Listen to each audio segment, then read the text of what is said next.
आइए शुरू करते हैं न्यूज पथ पर सफर और सबसे पहले आपको दिखाते हैं ऐसी तस्वीरें जिनका जिक्र सरेराह है। ये तस्वीरें सोशल मीडिया में भी है, इनसे आपका बाखबर होना बेहद जरूरी है क्योंकि चौराहे पर इन्हीं की चर्चा है और चर्चा में मिशन गगनयान भी है। गोवा के पूर्व मंत्री दीपक धवलीकर और उनकी बेटी गौरी का एक भावुक वीडियो चर्चा में आ गया। दरअसल महाराष्ट्रवादी गोमांतक पार्टी के अध्यक्ष दीपक धवलीकर जब इंडिगो की फ्लाइट के जरिए चेन्नई से गोवा जा रहे थे तो उस फ्लाइट की फर्स्ट ऑफिसर उनकी बेटी गौरी थी। ऐसे में गौरी ने विमान में चढ़ते ही अनाउंसमेंट की कि उनके पिता भी विमान में हैं। साथ ही गौरी ने ये दुनिया देने के लिए अपने पिता का शुक्रिया अदा किया। एक पिता और बेटी के रिश्ते को दिखाते हुए इस वीडियो की काफी चर्चा हो रही है। Today is a very special flight for me as my father is traveling with me today on this flight. It's the first time I am taking him back home to Goa where I am the pilot of the flight and he is a passenger today.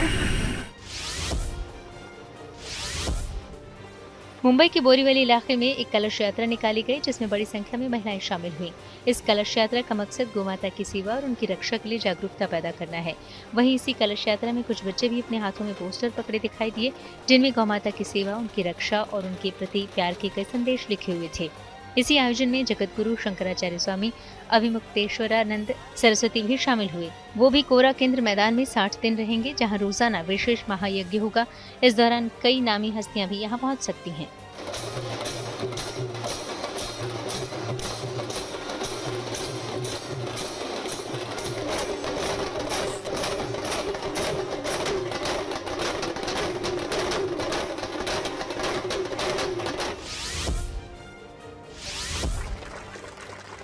America में शानदार प्रदर्शन कर athlete Irfan Pathan और शिवांग मिश्रा स्वदेश लौट आए। ऐसे में उनका प्रयागराज स्टेडियम पहुंचने पर जोरदार स्वागत किया गया। दोनों ने एल्बाबा में हुए world police and fire games में पदकों की झड़ी लगा दी। इरफान ने 2 गोल्ड और 1 रजत पदक अपने नाम किया। उन्होंने 800 मीटर दौड़ और 4x400 रिले रेस में गोल्ड तो 300 मीटर दौड़ में सिल्वर मेडल हासिल किया। वहीं उनके दोस्त और साथी खिलाड़ी शिवांग ने 2 रजत और 1 कांस्य पदक हासिल किया। दोनों ही उत्तर प्रदेश पुलिस में हैं और वाराणसी में तैनात हैं। दोनों की दोस्ती और आपसी तालमेल भी अब सभी के लिए प्रेरणा बन चुका है। इरफान पठान भदोही के तो शिवांग मिश्रा डाभी के रहने वाले हैं।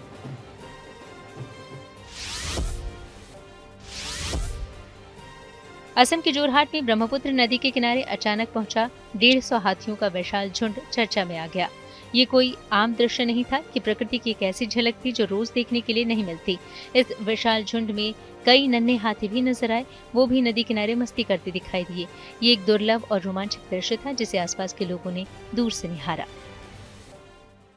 न्यूज पथ में आगे रुक करते हैं आज की एक और सबसे दिलचस्प खबर की ओर। सावन की शुरुआत होने से पहले ही भोले के भक्तों का उत्साह देखते ही बन रहा है। कल देश भर में हर हर महादेव के जयकारों की गूंज सुनाई देगी। बाबा भोलेनाथ के उत्सव के पर्व में कांवड़िए अपने कांवड़ के साथ तैयार हैं, लिहाजा कांवड़ यात्रा के अलग अलग रंग देखने को मिल रहे हैं। कांवड़ यात्रा के लिए शासन से लेकर प्रशासन तक ने कमर कस ली है। शिव भक्तों के स्वागत में सड़कों से लेकर आसमान तक इंतजाम कर लिए गए हैं। वहीं हरिद्वार में कल से कांवड़ मेला भी शुरू हो रहा है। इसकी वजह से पुलिस प्रशासन मुस्तैद है और लोगों की सहूलियत के लिए पुख्ता इंतजाम किए गए हैं।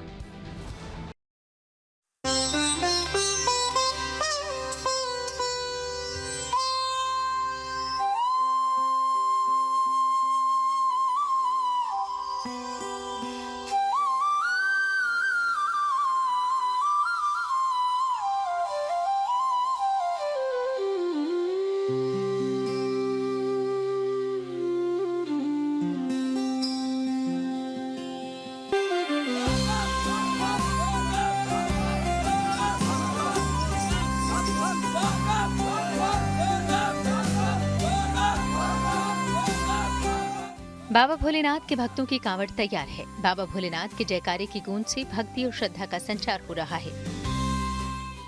ये तस्वीरें हरि की नगरी हरिद्वार की हैं। यहाँ सावन के साथ ही कांवड़ मेला शुरू होने जा रहा है और गंगा जल लेने के लिए यहाँ कांवड़ियों का आगमन शुरू हो चुका है।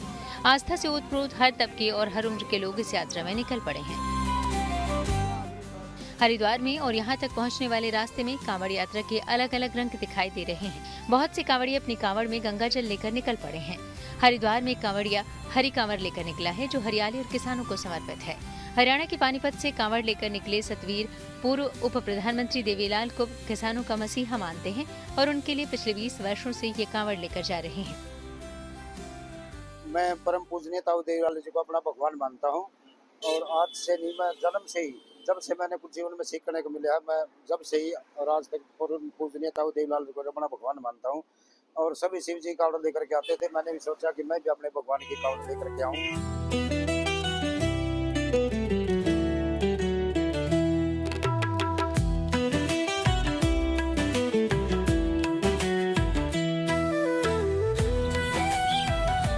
वहीं मेरठ में मवाना के रहने वाले सचिन अपने माता पिता को पालकी जैसी कांवड़ में बिठाकर इस यात्रा पर निकले हैं और इससे पहले ये अपने दादा और दादी को भी इस तरह कांवड़ यात्रा करवा चुके हैं। कुछ नहीं, बस खुशी से ले जा रहे हैं। तीसरी कावड़ है हमारी, पहले दादी बाबा की थी और क्या मम्मी पापा की। पहले दादी बाबा को लेके आए? हाँ जी, जोड़ा करा था उनका पूरा। या तीसरी है? ये तीसरी कावड़। और बागपत के पुसार गांव में एक संगठन ने हाईटेक कांवड़ शिविर लगाया है।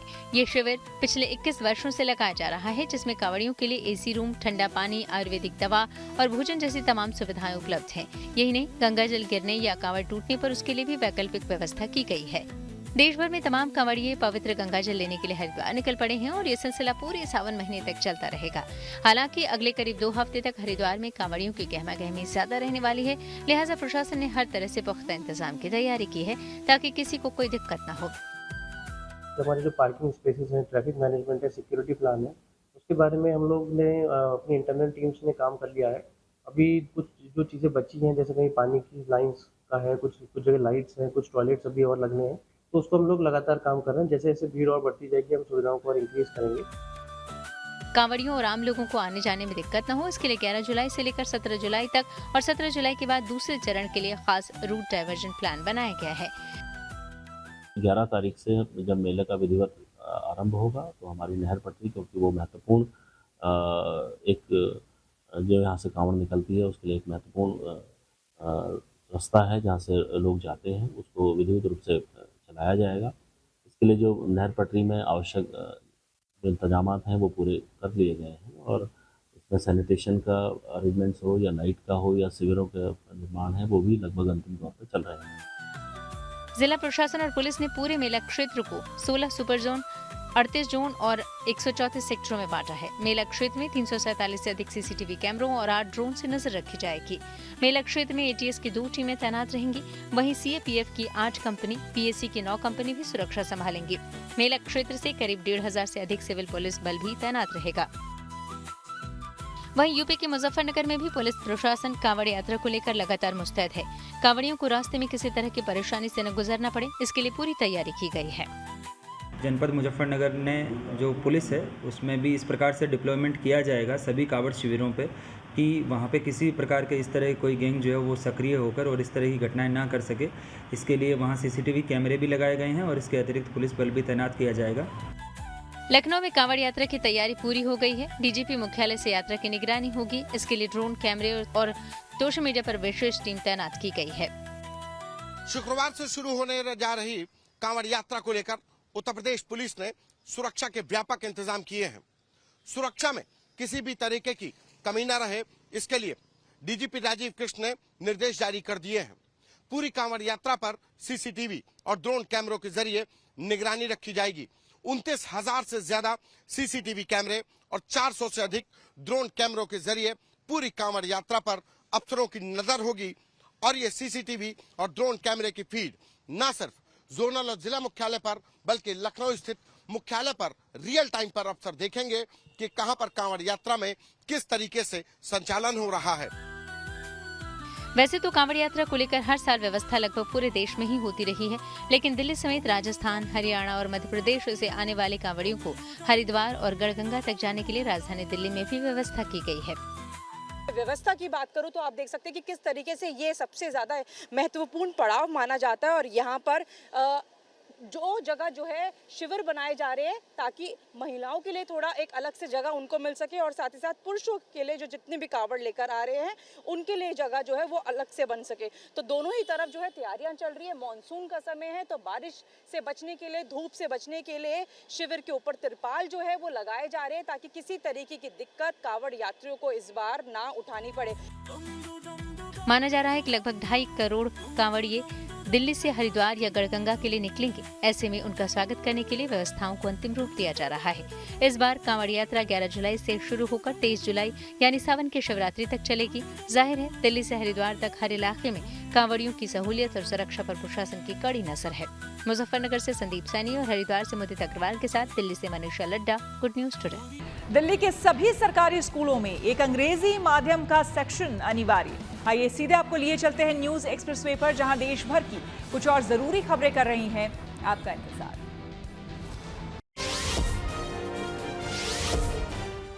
दिल्ली एनसीआर समेत पूरे उत्तर भारत में 2 दिनों तक मौसम सुहावना बना रहेगा। दरअसल राजधानी में गुरुवार को फिर बारिश हुई। साथ ही मौसम विभाग का अनुमान है कि 2 और दिन ऐसा ही मौसम बना रहेगा। पंजाब, हिमाचल और दूसरी जगहों पर भी बारिश हो रही है। हिमाचल प्रदेश के लिए ऑरेंज अलर्ट जारी किया गया है। वहां 4-5 दिन तक मध्यम से भारी बारिश होने की संभावना है। हिमाचल प्रदेश की मंडी में हुई आपदा के दौरान एक पालतू कुत्ते रॉकी की समझदारी और सतर्कता की काफी तारीफ हो रही है। दरअसल 30 जून की रात को जब भूस्खलन में कई मकान दफन हो गए तो उससे पहले रात में बारिश के दौरान इसी कुत्ते ने घर वालों को कई बार भौंकते हुए आगाह किया था। रॉकी के बार बार भौंकने पर ग्रामीण ललित ने देखा कि उनके घर के आसपास काफी पानी भर रहा है और मकान के साथ जमीन में भी काफी चौड़ी दरार आ गई थी। ऐसे में घर वालों को दूसरी जगह शिफ्ट किया। साथ ही गांव के दूसरे लोगों को भी इस बारे में सचेत किया। ऐसे में 60 से ज्यादा लोग अपने घरों को छोड़कर दूसरी जगह चले गए। बाद में कई मकान धराशायी हो गए, लेकिन राहत की बात ये रही कि उनकी जान बच गई। वैसे इस हादसे में ये कुत्ता रॉकी मकान के मलबे में दब गया था, लेकिन फिर भी वो जिंदा बच गया। अब उसकी जांबाजी की तारीफ भी हो रही है। सर ये कि रात को इसने अपनी बाज ने निकाली होती शायद तो ये पूरा गांव आज ना होता। जितने भी ह्यूमन हम बच चुके हैं वो सारे कोई जिंदा ना होता। दिल्ली के सरकारी स्कूलों में एक अंग्रेजी माध्यम का सेक्शन अनिवार्य होगा। प्रदेश के शिक्षा निदेशालय ने यह आदेश जारी किया। यह आदेश मौजूदा सत्र से ही लागू होगा। इसका मकसद सरकारी स्कूलों में अंग्रेजी माध्यम की शिक्षा को बढ़ावा देना है। ये पहल खासकर उन माता पिता और छात्रों की बढ़ती मांग को ध्यान में रखते हुए की गई है जो अंग्रेजी माध्यम से पढ़ाई करवाना चाहते हैं। माना जा रहा है कि इंग्लिश में दक्षता होने से बच्चों को शिक्षा में विज्ञान, तकनीकी और दूसरे क्षेत्रों में अवसर आसानी से हासिल होंगे। इससे उनकी करियर संभावनाओं में सुधार होगा और वे वैश्विक स्तर पर प्रतिस्पर्धा करने में सक्षम होंगे। देश भर में गुरु पूर्णिमा का उल्लास है। देश भर में गुरु पूर्णिमा की रौनक नजर आ रही है। आज श्रद्धालुओं ने पवित्र नदियों में आस्था की डुबकी लगाकर दान पुण्य किया। वहीं मंदिरों से लेकर मठों तक गुरु पूजा की गई। गुरु पूर्णिमा उत्तर प्रदेश के मुख्यमंत्री योगी आदित्यनाथ के लिए खास होती है। वैसे तो योगी जब भी गोरखनाथ धाम जाते हैं अपने गुरुओं की पूजा करते हैं, लेकिन गुरु पूर्णिमा पर यहाँ खास आयोजन होता है। खुद योगी आदित्यनाथ गोरक्ष पीठाधीश्वर हैं। आज के दिन गुरुओं की पूजा का विशेष महत्व है। देश भर में लोग अपने अपने गुरुओं के प्रति अलग अलग तरीकों से श्रद्धा और आदर प्रकट कर रहे हैं।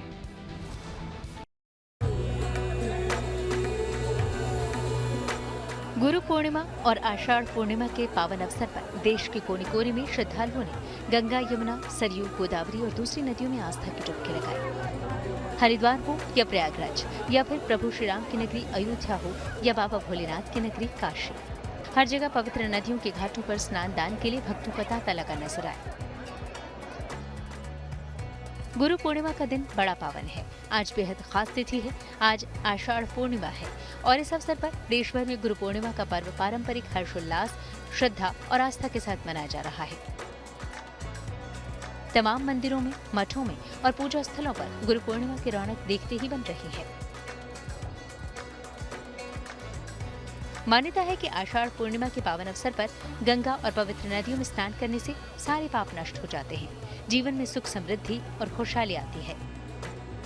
संत कबीर का लिखा गुरु को समर्पित एक दोहा आप सभी ने जरूर पढ़ा या सुना होगा। गुरु गोविंद दो खड़े, काके लागू पाऊं, बलिहारी गुरु आपने, गोविंद दियो बताए। भारतीय संस्कृति में पारंपरिक ग्रंथ और किताबें गुरु की महिमा के बखान से भरी हुई है। गुरु पूर्णिमा का दिन गुरु के सम्मान, श्रद्धा और कृतज्ञता को समर्पित होता है। ये न केवल एक पर्व है बल्कि हमारी भारतीय संस्कृति और परंपरा की आत्मा है। मान्यता है कि गुरु ब्रह्मा के समान है जो सृष्टि के रचयिता हैं। गुरु विष्णु के समान पालनहार है। गुरु ही साक्षात परम ब्रह्म है। यानी उन सभी देवी देवताओं में गुरु की छवि मिलती है जिनमें लोगों की श्रद्धा है और जिन्हें लोग अपने जीवन और संसार के लिए महत्वपूर्ण मानते हैं।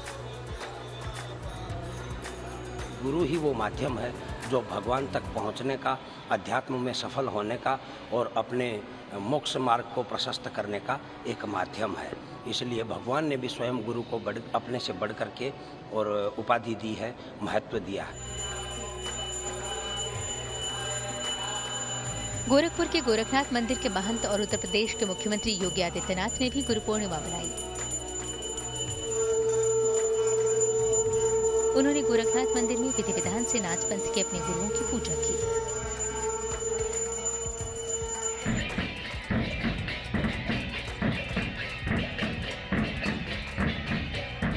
कान्हा की नगरी मथुरा में मुड़िया संतों ने वाद्य यंत्रों की ताल पर भजन कीर्तन करते हुए गोवर्धन जी की परिक्रमा की।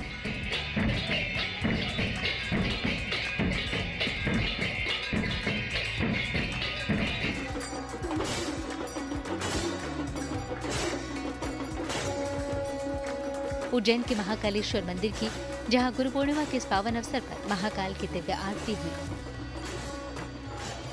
सृष्टि के संहारक देवाधिदेव महादेव को आदि गुरु माना गया है, तो महाकालेश्वर मंदिर में सुबह से ही दर्शन पूजन के लिए श्रद्धालुओं की भीड़ उमड़ पड़ी।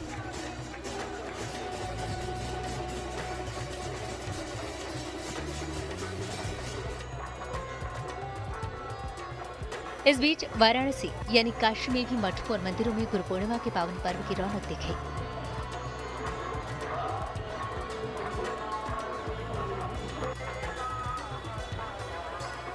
इस पावन अवसर पर काशी के अवधूत भगवान राम कुष्ठ सेवा आश्रम में गुरु बाबा संभव राम जी का आशीर्वाद लेने हजारों लोग पहुंचे। बिना गुरु के कोई ज्ञान नहीं हो सकता।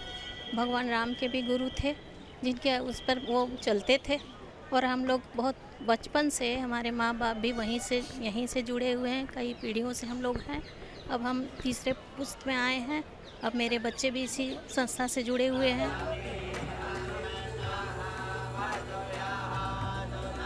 काशी में 151 मुस्लिमों और वनवासियों ने गुरु पूर्णिमा पर गुरु दीक्षा ली और मुस्लिम महिलाओं ने जगत गुरु की आरती उतारी और आशीर्वाद लिया।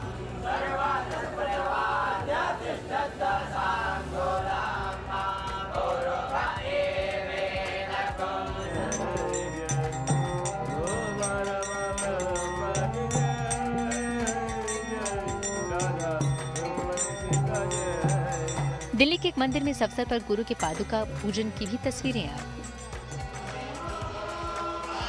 भजन कीर्तन में लीन भक्त और श्रद्धालु इस अवसर पर आराधना और उपासना में मगन दिखे।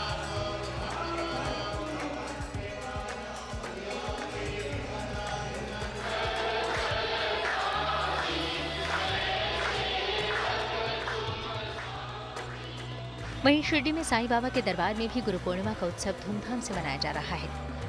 दरअसल साईं बाबा के भक्त और श्रद्धालु उन्हें अपना गुरु मानते हैं, लिहाजा हर साल गुरु पूर्णिमा के अवसर पर साईं बाबा के दर्शन पूजन के लिए देश और दुनिया के कोने कोने से श्रद्धालुओं की भीड़ उमड़ती है।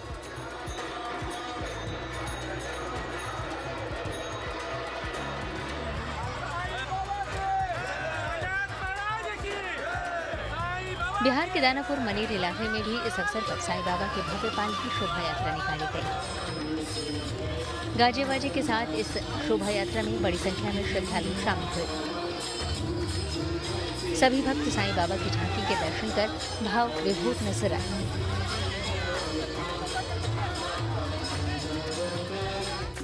दो 2007 से लेकर आज तक यानी 2025 तक निरंतर बाबा की पालकी, उसमें ऊंट घोड़े और ये बैंड बाजे नगाड़े के साथ साईं बाबा की रथ, गुरुदेव का रथ और उनके साथ लाखों संख्या में बच्चे, बूढ़े, महिलाएं सभी की संख्या होती है।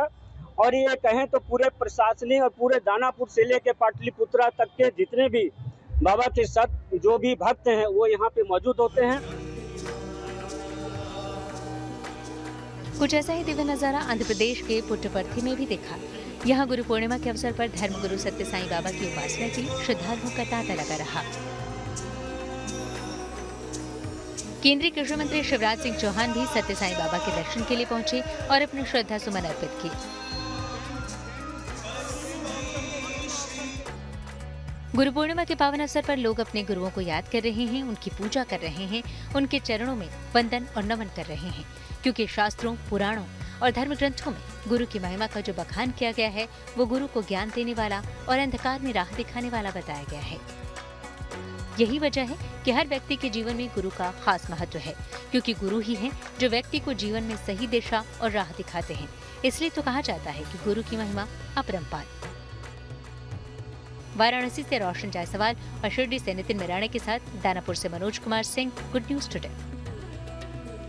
न्यूज वक्त पर आगे है धन बाजार, जहां शेयर बाजार से लेकर कारोबार तक की सभी अहम खबरें होती हैं, जिसका सीधा रिश्ता आपकी आमदनी आपकी जेब से होता है। तो तेज रफ्तार खबरों के बीच ये जरूरी खबरें छूट ना जाए, इसलिए सीधे आपको लिए चलते हैं धन बाजार।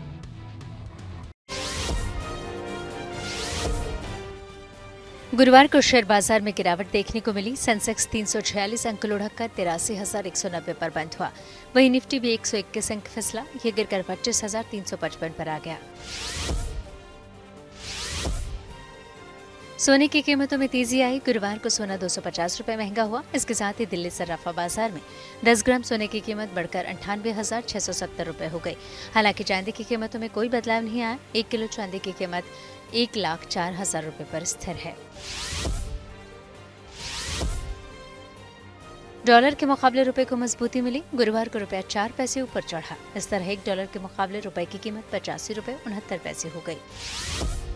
और न्यूज पर के सफर में अब सोशल अड्डा का रुख करते हैं, जहां आज बात होगी यूजीसी यानी कि यूनिवर्सिटी ग्रांट्स कमीशन के एक सर्कुलर की, जो रैगिंग को लेकर जारी किया गया है। यूजीसी ने देश के सभी उच्च शिक्षण संस्थानों को एक सर्कुलर जारी किया। इस सर्कुलर में कहा गया है कि सभी संस्थान अनौपचारिक रूप से बने व्हाट्सएप ग्रुप की निगरानी करें।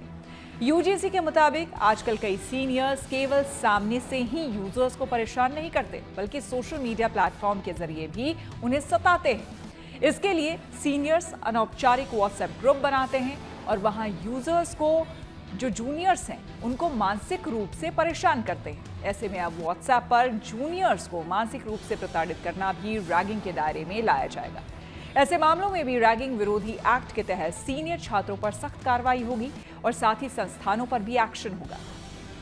नए सर्कुलर के मुताबिक सोशल मीडिया प्लेटफॉर्म पर सीनियर्स की गतिविधियों पर सख्ती से नजर रखी जाएगी।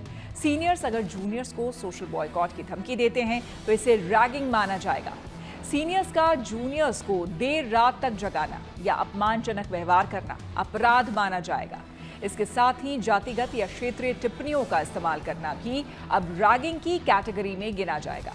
यूजीसी अधिकारियों के मुताबिक उन्हें हर साल नए छात्रों से शिकायतें मिलती हैं, जिसमें सीनियर्स उनका सोशल मीडिया पर उत्पीड़न करते हैं। नया सर्कुलर इसलिए जारी किया गया है ताकि छात्रों की सुरक्षा को और मजबूत और पुख्ता किया जा सके। देश भर के संस्थानों में रैगिंग रोकने के लिए कानून है। तमाम सख्त कदम उठाए जाते हैं, इसके बावजूद रैगिंग के मामले सामने आते हैं। ऐसे में अब सोशल मीडिया पर प्रताड़ना को भी रैगिंग के दायरे में लाना एक अच्छा कदम है। यूजीसी की इस पहल पर हमने लोगों से बात की और उनकी राय जानी। ये यूजीसी की जो गाइडलाइंस हैं, बेसिकली पहले जो रैगिंग्स होती थी वो कॉलेज में डायरेक्ट टू डायरेक्ट हुआ करता था, बट अब जैसे जैसे सोशल मीडिया ज़्यादा एक्टिव हो रहा है तो व्हाट्सएप वगैरह पे जो रैगिंग्स है वो कैच नहीं हो पाती, पता भी नहीं चलता और बेसिकली जनरली वो डिलीट कर दी जाती हैं। तो इस तरह की चीज़ों को लेके अभी यूजीसी आगे आया है और बच्चों को इससे ज़्यादा प्रोटेक्टिव महसूस होगा। इवन वो उन चैट्स को रिकॉर्ड करके रख सकते हैं एज अ प्रूफ और वो भी रैगिंग में अब इंक्लूड होंगी।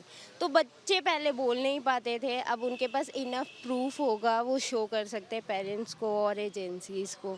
और ऐसा नहीं है कि सिर्फ सीनियर ही जूनियर को रैगिंग करते थे, बेसिकली अब ये भी कई केसेस में देखा गया है कि टीचर्स भी रैगिंग के मामलों में आते थे, तो उनको उन जैसे केसेस को भी आगे लेके आया जा सकता है। देखिए यूजीसी समय समय पर गाइडलाइन बनाता रहा है, पहले की जैसे ऑफलाइन गाइडलाइन हुआ करती थी, हम ये कॉलेज के दीवारों पे नोटिस बोर्ड पे देखा करते थे, और जैसा भी आपके थ्रू पता चला है कि एक गाइडलाइंस है जो कि डिजिटल सोशल मीडिया पे थ्रू हम उस पर व्हाट्सएप पे भी अगर इस तरीके से आता है तो मुझे लग रहा है कि एक बेहतरीन है।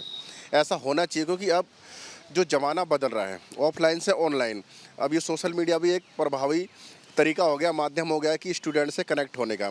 और अगर सोशल मीडिया में भी अगर रैगिंग की जाती है तो ये गलत है।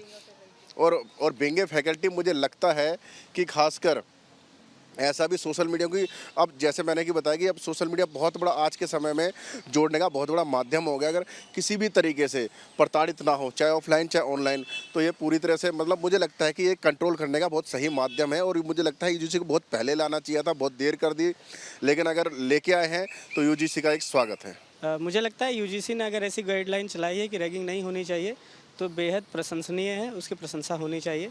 कारण यह है कि दिल्ली विश्वविद्यालय में दूर दराज से लोग पढ़ने के लिए आते हैं, जो क्षेत्रीय स्तर पे, भाषाई स्तर पे, जातीय स्तर पे, आर्थिक स्तर पे बहुत अलग अलग विविधताओं से लोग यहाँ पर आते हैं। अपनी अपनी सांस्कृतिक परंपरा को जीने वाले लोग यहाँ पर आते हैं। अगर हम रैगिंग को देखें तो कई बार क्या होता है कि हम रैगिंग के लिए उसी बिंदु पर अटैक करते हैं कि जिससे व्यक्ति और कमज़ोर है उसके कमज़ोर हिस्से को टच किया जाए ताकि उसे परेशानी हो, उसे दुख पहुँचे। अगर उसे मान लीजिए हिंदी भाषा नहीं आती है, वो अन्य क्षेत्र से आए, अगर उसको लेकर के रैगिंग करेंगे, उसको लेकर उसका मजाक बनाएंगे तो बहुत हद तक होता है मोरल डाउन हो जाता है विद्यार्थी का। विद्यार्थी जो ऊर्जा लेकर के हमारे बीच विश्वविद्यालयों में आते हैं, जो अर्जन करने की प्रक्रिया में, सीखने की प्रक्रिया में, जो देश को आगे ले जाना चाहते हैं, ऐसा जो सोच करके यहाँ आते हैं, अगर एक भी रैगिंग इस तरह की अगर होती है तो उनका मोरल डाउन हो जाता है, जिसकी वजह से वो परफॉर्म अच्छा नहीं कर पाते। यूजीसी के द्वारा जो दिया गया जो नई नियमावली है, ये जो रैगिंग फ्री कैंपस के लिए बात की जा रही है, चाहे रैगिंग के लिए हो रही है, तो रैगिंग नहीं होना चाहिए, इसलिए पॉजिटिव वे में है तो क्योंकि ये सकारात्मक प्रभाव डालता है। अगर रैगिंग किसी कैंपस के अंदर होगा तो बच्चे जो दूर दराज से आते हैं, जो अलग अलग क्षेत्रों से बच्चे दिल्ली विश्वविद्यालय के अंदर आ रहे हैं या फिर किसी भी विश्वविद्यालय में जा रहे हैं, तो ऐसे नकारात्मक प्रभाव होता है, निगेटिव एनर्जी वहाँ पे जो जनरेट होती है, तो इससे छात्रों में गलत तरीके की एकदम मानसिकता पैदा होती हैं। और कोई बच्चा अगर किसी दूसरे क्षेत्र से आता है, उसको अगर डिमोलिश किया जाए तो ये सब सही नहीं होता है। यूजीसी के द्वारा जो नियम लिया गया है वो अपने आप में एकदम स्वागत योग्य कदम है, जिसकी हम लोग कड़ी प्रशंसा करते हैं। OpenAI जल्द कर सकती है बड़ा ऐलान। टेक्नोलॉजी से जुड़ी ऐसी ही जरूरी खबरों को जानने समझने के लिए आइए चले डिजिटल गली।